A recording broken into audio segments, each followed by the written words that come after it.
Okay, so para aromatic, meron tayong NHC camera rito na i-configure.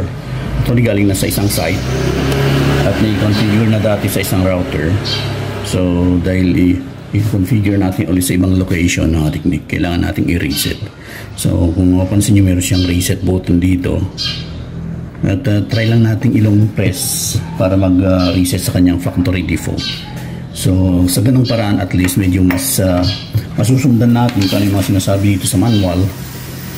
At kasi kung naka-configure na sa ibang network, pwedeng magkaroon ng mas complex yung pag-configure natin, baka hindi pa magtagumpay. Kaya mas maiging i-reset lang natin. So habang naka-power on siya, ilong press lang natin itong kanyang reset button. Ayun. Reset success. Yan. Reset success, mga katiknik. So since naka-power on siya, mag-add device na lang tayo. Open ko yung application ng NHC. So ito YCC 365. Ang kanyang QR code. So punta tayo sa ibang paraan. So intelligent camera tayo. So yun, mayroon siyang class, may add device. Yan, mapapansin nyo natin, add device. Tapos intelligent camera, scan QR code to add. So yun ang option. Please wait patiently. So since naka-power on na siya, the device is power on, i-click lang natin yon, then click next. Then ito yung wifi natin dito. Pwede ka mag-select ng wifi kung ano yung mga available.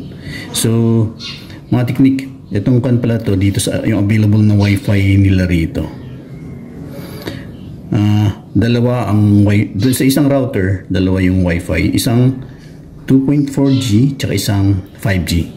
Since na-mention, kung bibili kayo ng mga camera, mga technique, tignan nyo kung ano yung mga specs ng mga camera nyo. Kasi yung mga bagong router na ngayon, 5G na yung ginagamit. So ito is base sa kanyang manual, 2.4G ang kanyang wifi na nire-required. So since dalawa to, ito yung pakita, i-share ko lang yung picture na pinicturean ko sa kanilang router kanina. Ito, meron silang 2.4G, which is ang dulo niya is CWR. Tapos yung 5G nila is QXQ. So dun tayo sa 2.4G, which is ito. So nakaselect na siya. Then lagay natin yung password. Okay, remember password. Okay, next. So itong QR code na to, iharap natin sa mismong harapan ng camera, mga technique.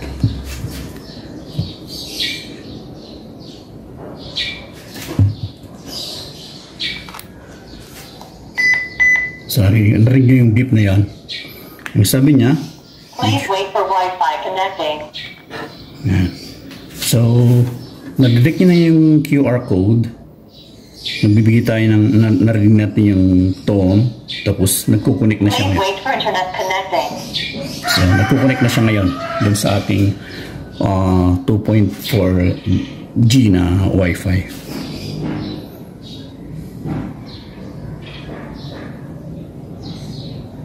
Internet connected. Yun. Welcome to use cloud camera.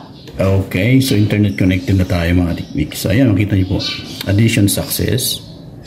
Then ilalagay ko lang kung saan ko siya, kung anong camera ang configuration niya. So dito, pagkakataon to entrance ang gagamitin ko, kasi dito daw nilalagay sa kanilang gate.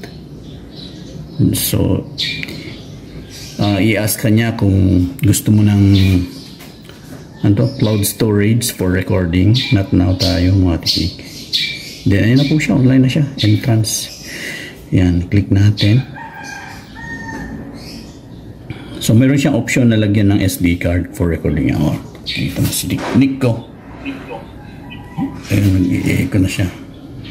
So kung makikita niyo, mga technique, dito tayo sa labas.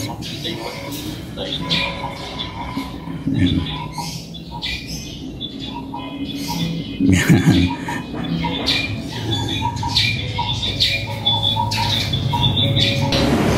Ano tayo rito? So kung makikita niyo, mga technique, dalawa na yung camera. So ayan na yung camera natin, mga technique. Naka-install na po siya. So sa labas, para makover niya yung area na to sa gate. Tapos dito, pwede mo pinesto. Pati na rin yung sa kusina. At mahalaga itong sa parking. Yan, sa parking. So, yan, kukonfigure muna natin yung kanyang position. Tsaka mga technique pala, bago natin kinabit dyan, tinignan din natin yung quality ng Wi-Fi. Meron tayong tinatawag na speed test. So, kukuhaan mo lang yung cellphone mo dyan, sa area na yan, sa pinagkabitan ko ng camera na yan. So, yan siya mga technique. Kung makikita nyo, online na siya. Oo, tingnan nyo na nakabaliktad. Baliktad nyo siya. Ito yung camera number 1. Ito yung camera na bagong kabit lang natin. So, buksan natin ngayon yan. Kung mapapansin nyo mga tiktik, up and down yung kanyang. Ayan, no? Kung titignan nyo, naka-up and down. So, hindi dapat ganyan. So, palitan lang natin yung orientation niya. Hanapin natin yung setting. Ayan, punta tayo ng setting. Tapos device setting. Hanapin natin itong, palagay ko ito mga tiktik, image rollover. So, enable lang natin yan. Then, okay, back. Yan, kung makikita nyo mga technique. So, tama na yung kanyang orientation. High definition siya ngayon. High definition. So far so good tayo. Yan, pwede mag-zoom. Yan. Okay. Goods na tayo mga technique. So hanggang dito lang tayo. More power. And God bless.